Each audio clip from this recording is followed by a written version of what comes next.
Meus irmãos, é com a graça de Deus que nós estamos comemorando os 504 anos da Reforma Protestante. Quem vos fala é o reverendo Adenilson, sou secretário sinodal do trabalho masculino aqui no Sul Fluminense, e essa programação está sendo promovida por essa sinodal que fez o convite ao reverendo Hermes Maia para falar sobre o valor e a responsabilidade do homem na Reforma Protestante. Nós precisamos a cada dia mais assumirmos o nosso papel. Nós precisamos olhar na palavra de Deus e ver como Deus está conduzindo a sua igreja através do trabalho do homem na liderança, nos ofícios em que ele concedeu. Agradecemos desde já ao reverendo Hermes Maia pelo aceite do convite. Nós sabemos que ele é um homem que tem sido usado como instrumento na mão do Senhor, como professor, como pastor, como mestre, como um grande escritor a respeito da Reforma Protestante e também do Calvinismo. Nós agradecemos ao Senhor e que a palavra de Deus esteja sempre no nosso coração, transformando sempre a nossa vontade conforme a vontade do Senhor. Quero fazer menção aqui na palavra de Davi a Salomão, quando ele diz: Eu vou pelo caminho dos mortais, coragem, pois, e ser homem. Nós precisamos assumir o papel que foi entregue a nós. Essa geração precisa dar continuidade diante dos desafios, diante dos conflitos. Nós precisamos dar continuidade à igreja que o Senhor nos confiou. Vamos orar? Senhor nosso Deus, nosso Pai, nós te agradecemos por essa data tão importante na vida da igreja. Sabemos, ó Pai, que o Senhor usou homens como Martinho Lutero, como Calvino e os demais também, ó Pai, que colaboraram para que o teu reino, para que a tua palavra continue, ó Pai, crescendo ainda mais neste mundo, ó Pai. Te agradeço também pela sinodal do trabalho masculino aqui no Sul Fluminense, que todos os homens, ó Pai, possam tomar as suas responsabilidades, saber, ó Pai, do valor, do papel que nós temos, ó Pai, diante da igreja que o Senhor nos confiou. Te agradeço também pela vida do reverendo Hermes Maia. Conduza, ó Pai, neste estudo, para que nós possamos, ó Pai, através do Espírito Santo, sermos alimentados, ó Pai, com este conhecimento e sabermos a cada dia mais do nosso papel. Nos abençoe, nos guarde e nos sustente a cada dia mais. Essa é a nossa oração no nome santo de Jesus. Amém, Senhor. Fique agora então com a palavra do reverendo Hermes Maia e que Deus abençoe a todos. Olá, meus irmãos, boa tarde. Eu estou muito contente de poder participar da Sinodal Sul Fluminense, do trabalho masculino, nesta reunião alusiva à reforma, no dia 31 de outubro de 2021, né? 2021, já há 504 anos comemorando a reforma protestante.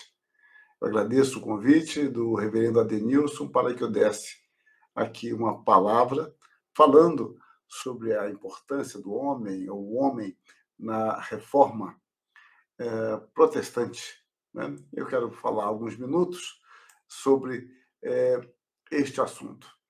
No período anterior à reforma, no período da Idade Média, o homem era visto como algo periférico, digamos assim. A Idade Média, ela tem supostamente a Deus como centro de todas as coisas, de todo o pensar e todo o agir, pelo menos supostamente. Quando nós chegamos ao humanismo renascentista, que é difícil precisar o século a uma cronologia bastante flexível, eu vou colocar aqui um pouco mais tardiamente, no século XIV, nós vamos aos poucos descobrindo um rompimento com a Idade Média, e eu sei que aí alguns colocam rompimento, outras colocam como continuidade, mas de qualquer forma, foi uma grande revolução, e dentro desta grande revolução humanista e renascentista que surge na Itália, uma de suas características era a valorização do homem. dá-se o que é chamado de uma virada antropológica. Então, o homem agora passa a ser o centro de todas as coisas, não mais Deus. Um conceito de um filósofo do quinto século antes de Cristo, que havia escrito, o nome dele era Protágoras, ele havia escrito que o homem é a medida de todas as coisas, das que são enquanto são e das que não são enquanto não são. Esse dito é revivido neste período e agora quer-se não simplesmente repetir este conceito, mas a tentativa é de materializá-lo no seu dia a dia.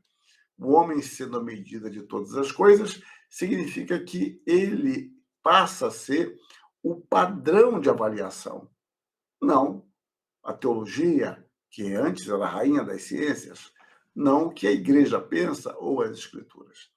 É importante entender que, no primeiro momento, não há no humanismo renascentista nenhuma tentativa de, vamos dizer assim, eliminar a religião. Digamos que a religião era algo irrelevante para as suas preocupações. Então, o campo teológico era um campo pouco considerado, inclusive até por uma questão de prudência, já que o poder, o domínio, pertenciam à Igreja Romana. Mas, voltando à ideia de que o homem passa a ser o centro de todas as coisas, nós vamos ver aí agora esculturas, pinturas que vão dar ênfase ao ser humano, vai ter como tema o homem. A palavra psicologia vai surgir no século XVI, e é um clima de grande entusiasmo para com o homem, para com a sua inteligência. Passa a haver dissecação de cadáveres, por exemplo, Leonardo da Vinci, Miguel Ângelo, o Polaiolo, o Dürer, são alguns dos artistas, entre tantos, que praticam essa dissecação para poder reproduzir em seus trabalhos, em suas telas ou esculturas, melhor o ser humano. Você pode observar também a obra Davi, de Miguel Ângelo, que, apesar de ser tão famosa essa obra, de fato, a qualidade é magnífica. Hoje mesmo eu estava olhando, né, a escultura à mão, né, a mão feita de Davi por Miguel Ângelo, é algo perfeito. Os nervos, né, as veias, as unhas perfeitas. Mas nós observamos ali o tamanho da mão.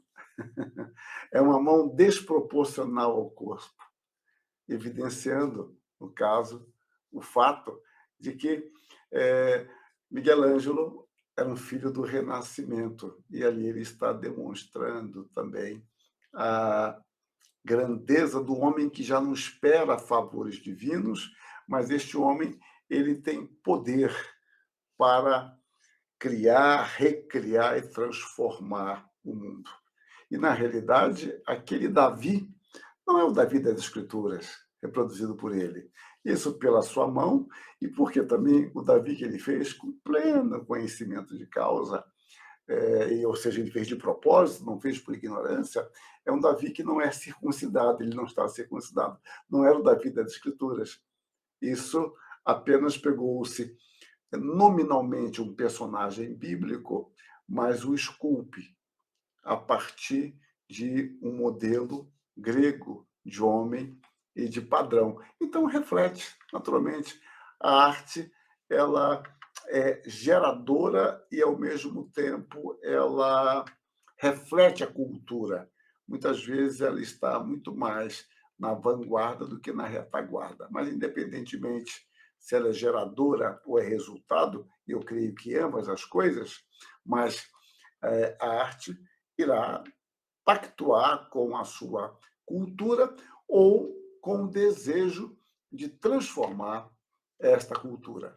Muito bem, é neste contexto que surge a Reforma Protestante. E nesse contexto de valorização do homem, em que, um pouco mais tarde, por exemplo, em 37, Descartes escreve o discurso do método, e uma das suas ênfases é a racionalidade do homem. Isso fica claro no discurso do método, como também nas suas meditações metafísicas. Então, parece que o valor do homem está como um ser pensante.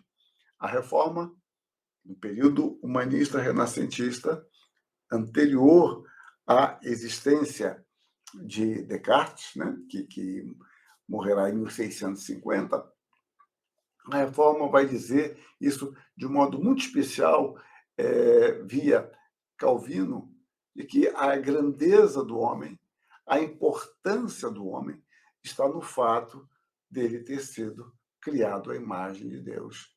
Então, a grandeza do homem não está em sua força, não está em sua beleza, não está em sua inteligência, não está em sua cultura, não está no fato de que ele é um ser racional, ainda que todas essas coisas sejam importantes, mas elas são decorrentes de um fato mais importante e que identifica o homem como tal, é que o homem foi criado à imagem de Deus. E o conceito de que o homem foi criado à imagem de Deus implica dizer que a imagem de Deus não é algo colado ao ser humano, não é algo anexo, que ele tem como adendo que pode ser tirado ou colocado ou recolocado.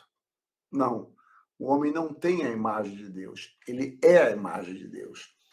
E pelo fato dele ser a imagem de Deus, ele é um ser pessoal, chamado à santidade, chamado à justiça.